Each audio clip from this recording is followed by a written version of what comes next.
Hello students, welcome to my YouTube channel. पिछली video में हमने ट्रिगो की 8.1 के 1 to 5 क्वेश्चंस समझे थे। उस वीडियो का लिंक मैं आपको आई बटन पर दे दूंगा या आप हमारे डिस्क्रिप्शन बॉक्स में भी पिछली वीडियोस के लिंक प्राप्त कर सकते हैं। और एक बात बताना चाहूँगा, जिसने भी पार्ट 1 पार्ट 2 विजिट नहीं किया है कृपया कर लें, जिससे आपको चैप्टर समझने में आसानी होगी। तो चलिए वीडियो को स्टार्ट करते हैं। Question number 6, if angle A and angle B are acute angle such that cos A equal to cos B then show that angle A is equal to angle B. मतलब acute angles के बारे में बताना है अपन को कि angle A और angle B, और आपको ये बताया गया कि कॉस ए और कॉस बी एक दूसरे के इक्वल है। तो आपको ये शो करना है कि एंगल ए और एंगल बी एक दूसरे के क्या है, इक्वल है। कैसे प्रूव करेंगे हम? इसके लिए हमने एक राइट एंगल ट्राइंगल बना लिया है। राइट एंगल किस पे है? सी है। अब अपन इसके अंदर लिखते हैं in triangle A B C. अब हमें दिया हुआ क्या है? कॉस ए और कॉस बी दे रखा है। कॉस ए हमें पता है, कॉस ए किसकी वैल्यू होती है? ये होता है साइन, ये होता है कॉस। कॉस ए को मैं क्या लिख सकता हूँ? B upon H. और कॉस बी के लिए भी हमारे लिए क्या हो जाएगा? B upon H. ठीक है। अब ए के लिए परपेंडिकुलर कुछ और होगा और बी के लिए परपेंडिकुलर कुछ और होगा। तो अपन बात कर लेते हैं पहले बी की। ये हमारा बी है। बी के सामने वाला हमारा क्या हो जाएगा? परपेंडिकुलर। जब जिस एंगल की हम बात करते हैं उसके जस्ट अपोजिट वाला एंगल हमारा क्या होता है? परपेंडिकुलर। तो इसको हम क्या लिख देंगे? इसको हम क्या लिख देंगे? बी। बेस मतलब बी सी हो जाएगा हमारा। और एच यानी क्या हो जाएगा? हाइपोटेन्यूज, जो कि हमारा क्या है? A B.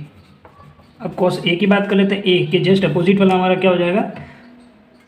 परपेंडिकुलर हो जाएगा। तो इसके लिए हाइपोटेन्यूज तो हमारा क्या रहेगा? ए बी ही रहेगा। लेकिन हमारा बेस क्या हो जाएगा? ए सी। क्योंकि हमने क्या देखा? एसी के अपोजिट वाला हमारा परपेंडिकुलर हो जाता है। तो बचा हुआ क्या हुआ? बेस एसी हो जाएगा। ठीक है। अब हम क्या कर देंगे? हमारे को क्या गिवन है? अब हमें गिवन क्या है?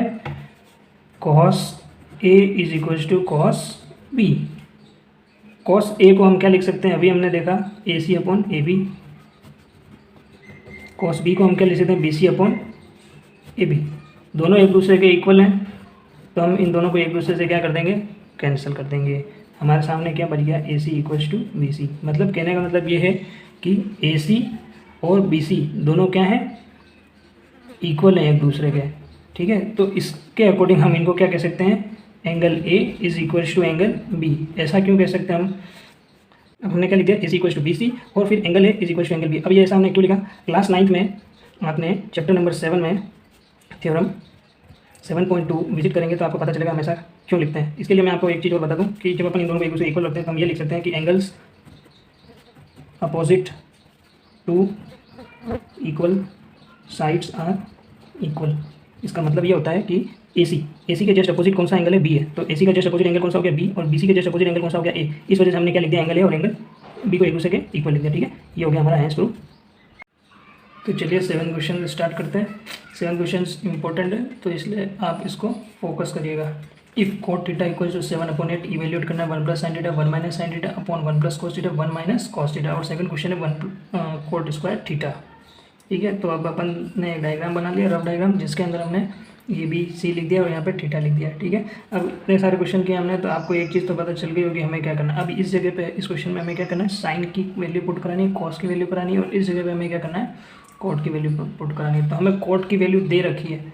ठीक है। कोट की वैल्यू हमें दे रखी है, तो सेकंड क्वेश्चन तो इजी वे में हो जाएगा। कोट का क्या करना है? स्क्वायर। तो कोट थीटा का फॉर्मूला क्या है अपने पास? मतलब क्या वैल्यू दे रखी है? 7/8। तो इसका हमें सिंपली क्या करना है? स्क्वायर करना है। तो 7 का स्क्वायर करेंगे तो हमारे पास क्या आ जाएगा? 49, और 8 का स्क्वायर करेंगे तो हमारे पास क्या आ जाएगा? 64। तो इसका तो आंसर यहीं आ जाएगा अपना। ठीक है। अब बात कर लेते हैं इसकी। ये इंपॉर्टेंट भी है, इसको ध्यान से देखना। कोट थीटा की वैल्यू दे रखी है, मतलब क्या दे रखा है? Sine cos tan coat. मतलब अपन को बेस अपॉन क्या दे रखा है? पी दे रखा है। मतलब बेस अपॉन पी, मतलब बेस की वैल्यू होगी 7/8। क्या होगी हमारी? परपेंडिकुलर। मतलब ये 7 हो गया और ये हमारा क्या हो जाएगा? 8। तो हमें क्या नहीं है इसमें? तो हमारे पास हाइपोटेन्यूस नहीं है। पाइथागोरस थ्योरम से हमें पता चलता है कि H square equals to P square plus B square होता है। तो एच की वैल्यू हमें कैसे निकाल सकते हैं? एच की वैल्यू क्यों निकालनी है? क्योंकि मुझे साइन और कॉस की दोनों की वैल्यू चाहिए, और उसके लिए मुझे क्या चाहिए? हाइपोटेन्यूस चाहिए। तो फटाफट निकालते हैं। 7 का स्क्वायर प्लस 8 का स्क्वायर इज इक्वल टू 7 से 49 प्लस 8 8 64। इन दोनों को हम ऐड करेंगे तो अपने पास आ जाएगा 113। ये वैल्यू किसकी आएगी? एच स्क्वायर की है ये। तो एच की वैल्यू क्या आ जाएगी? एच की वैल्यू तो स्क्वायर उस तरफ चला जाएगा तो उस पर क्या लग जाएगा? रूट। तो ये हमारी एच की वैल्यू आ गई। साइन थीटा को हम क्या लिख सकते हैं? साइन और कॉस, ठीक है, पी अपॉन एच लिख सकता हूँ। परपेंडिकुलर अपॉन क्या हो जाएगा, हाइपोटेनस। तो परपेंडिकुलर तो हमारे पास पहले से ही है 8, हाइपोटेनस हमने अभी निकाला, कॉस थीटा की value B upon H, base क्या है हमारे पास, हमको पता ही है 7 है, हाइपोटेनस हमारे पास क्या है √113। अब इधर एक चीज़ देखिए आप, 9th क्लास में आपने पढ़ा होगा a plus B A minus B, A plus B A minus B, जिसको मैं क्या लिख देता हूँ A square minus B square. तो same 1 plus sine theta 1 minus sine theta को मैं क्या लिख दूंगा, 1 का square minus sine square theta upon 1 का square minus cos square theta. अब कुछ नहीं करना है, 1 का स्क्वायर तो क्या हो जाता है 1 ही रह जाता है, माइनस साइन की वैल्यू हमने अभी यहाँ पे क्या निकाली 8/13 113। तो इसको हम क्या लिख देंगे, इसका कर देंगे स्क्वायर, 1 का स्क्वायर तो 1 ही होता है, आपको पता ही होगा, 1 माइनस 7/√113, इसका भी क्या कर देंगे स्क्वायर। अब सिंपली हमको क्या करना है, यहाँ एलसीएम लेना है। सबसे पहली बात इनका स्क्वायर करेंगे, उसके बाद ही हम इसको सोल्व करेंगे। तो इसको मैं यहाँ वापस से लिखते हैं -8×8=64। ध्यान होगा आपको कि 9th क्लास में आपने ये भी चीज़ देखी होगी कि रूट का अगर हम स्क्वायर करते हैं तो वो की वही नंबर आ जाता है और रूट हमारा क्या हो जाता है हट जाता है। इसके नीचे मैं 1 मान लेता हूँ, ठीक है। फिर इसके नीचे एक और बड़ी सी डिवीजन लाइन खींच देते हैं अपन, जैसा कि यहाँ पे है 1/1 -7/7 का स्क्वायर करेंगे तो क्या हो जाएगा 49, और √113 का जब स्क्वायर हो जाएगा तो सिंपल सा 113 आ जाएगा। एलसीएम ले लीजिए, ऊपर हम एलसीएम ले लेंगे तो 113, इसके नीचे 1 है तो आपको ऊपर भी 113 आ जाएगा अपॉन 64, इधर भी 113 माइनस 49/113। यहाँ तक कैसे हुआ ये तो आपको एलसीएम आता ही होगा, ठीक है। अब हम माइनस करके लिख देते हैं, ऊपर वाले को सोल्व करूँगा, 113 में से 64 जाएगा तो कितना बच जाएगा 49, और नीचे 113 है ये, इसको सोल्व करेंगे 49 जाएगा, 49 में से कितना बच जाएगा हमारे पास 113 में से 9 गया तो 4 बच जाएगा, 10 में से 4 गया तो 6, 64 बच गया। अब ध्यान देखिए 113 से 113 कट जाएगा तो बच क्या गया 49/64। यही हमारा क्या है आंसर है, किसका इसका, और इसका हमने यही सोल्व कर लिया था, 7/8 का होल स्क्वायर कर दिया था, तो ये हमारा आंसर आ गया था। 8 क्वेश्चन स्टार्ट करते हैं।